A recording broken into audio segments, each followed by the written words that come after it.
So my son recently started debating. He's in year 7 and recently went back to school from being homeschooled. Now, I was helping him prepare for one of his debates not long ago, and I all of a sudden got a great idea. Why can't we introduce debating into our homeschools? Now, some of you may already be doing this, but this video today is all about showing you or sharing with you how to incorporate debating, which is an awesome skill, and I'm going to tell you all the benefits that can come from learning how to debate. I'm going to show you how to incorporate that into your homeschool, whether you have one child or 10 or more. I don't know how many children you have, all power to you. But today I'm going to show you how to incorporate it into your homeschool.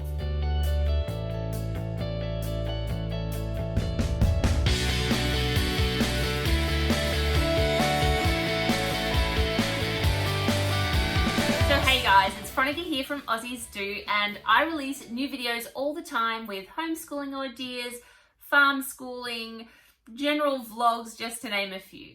If you're new to my channel, please don't forget to hit that subscribe button down below. If you find that this information I'm about to give you is beneficial to someone that you may know, please feel free to share. So today's episode is all about incorporating debating into your homeschool. Now, debating is such a rewarding skill to learn. It is going to help you in so many different areas of your life.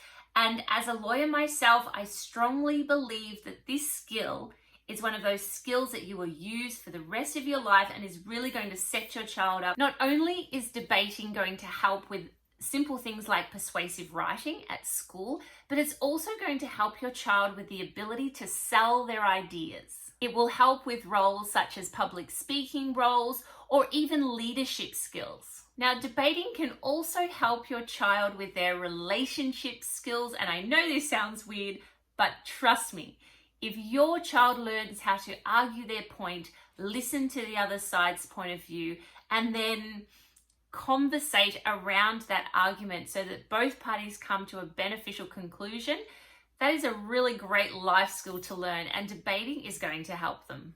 Today, we're going to talk about how to incorporate debating into your homeschool, and I'm going to start with a simple statement or question.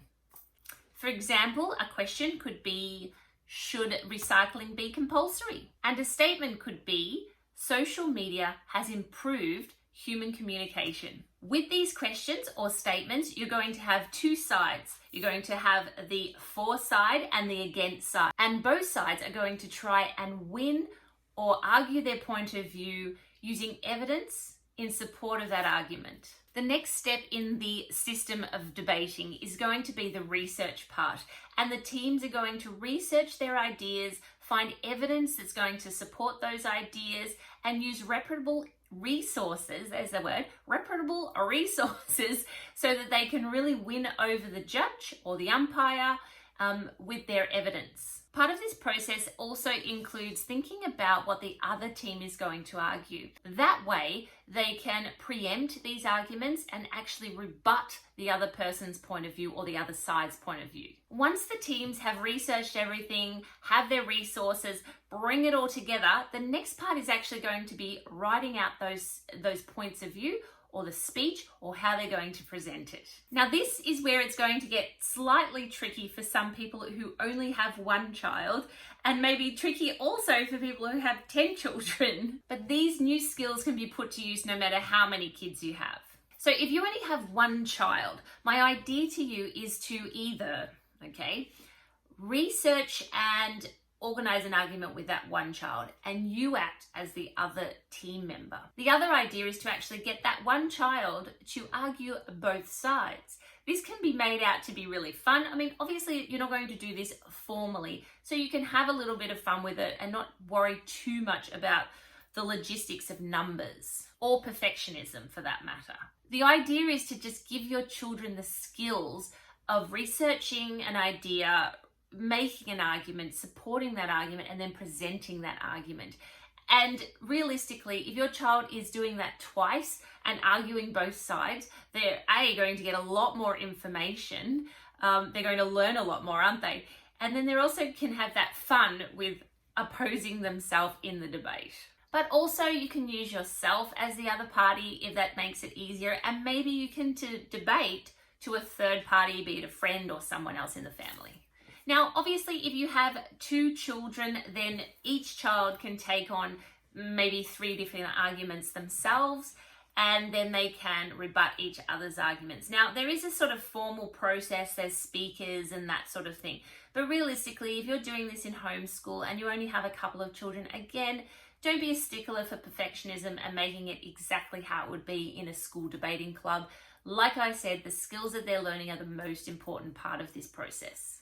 Now, of course, if you have a lot of children, you may want to do this a bit more formally, and you can have your first and second and third speakers. You can all have a turn rebutting the other side, and then you can have closing statements. You can do the time limits and all sorts of things. But again, even with a lot of kids, it still comes back down to those skills that they're learning. Okay, so if you want to do it slightly more formal, you would simply follow the following. You have speaker 1 for the affirmative that then goes first. You then have speaker 1 for the negative.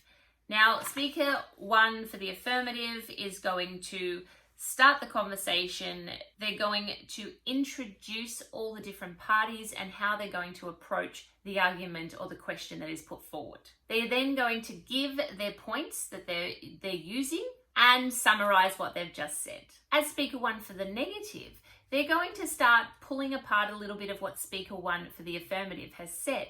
And then they're going to introduce their own argument, how they're going to put forward their argument, map out their points of view and what their arguments are, and then summarize and conclude. Speaker 2 for the affirmative is then going to pull apart speaker 1 for the negative. Keep with me here, I know it starts to get a little bit tricky. They're going to pull apart some of the arguments and say why they believe that they're not true. They're then going to put their arguments forward, and then they're going to summarize and conclude their arguments. Speaker 2 for the negative is basically going to do the same thing. They're going to pull apart the last speaker's points of view, say why they believe that they're right and the other speaker was wrong, and then they're going to put their own points of view, summarize and conclude as well. Speaker 3 for the affirmative is then going to, again, pull apart the last speaker's point of view and maybe a more generalized pulling apart of the other side's arguments. And then they're going to conclude their team's argument. So they're the last one to speak in the team. They're going to summarize everything, pull apart where they can, and then conclude with a real affirming they're right kind of attitude. Doing that, they're going to affirm everything that they have argued and really bring the argument into a conclusion. Speaker 3 for the negative is going to do the same thing for their team. They're going to pull apart the whole team if they need to, everything that was said on the other team, and then they're going to reaffirm their position by grabbing some of those highlighted arguments that they've used. In doing that, they're going to try and pick apart the other team's arguments. They're then going to summarize their team's arguments, bringing it back to their side of it, and make that conclusion with that snappy sentence to sort of add it all up together. So as you can see, you're going to have 2 teams, and they're going to organize themselves into first, second and third speaker. If you've got enough children, you may even have an adjudicator, you might have a master of ceremonies. The sky's the limit. You really can make it super formal or really casual. Now, obviously, if you only have a couple of kids, then you're going to have to make this a little bit more simple. But like I said many times, the object is to learn the skills of researching, creating the arguments, using resources, and then putting those arguments forth in the form of a debate. Now, if you have lots of kids, or you belong to a homeschooling group, you may be able to organize a more formal debate. You can get many debating structures or templates online, and one of the websites that you might find them is actually the government education website.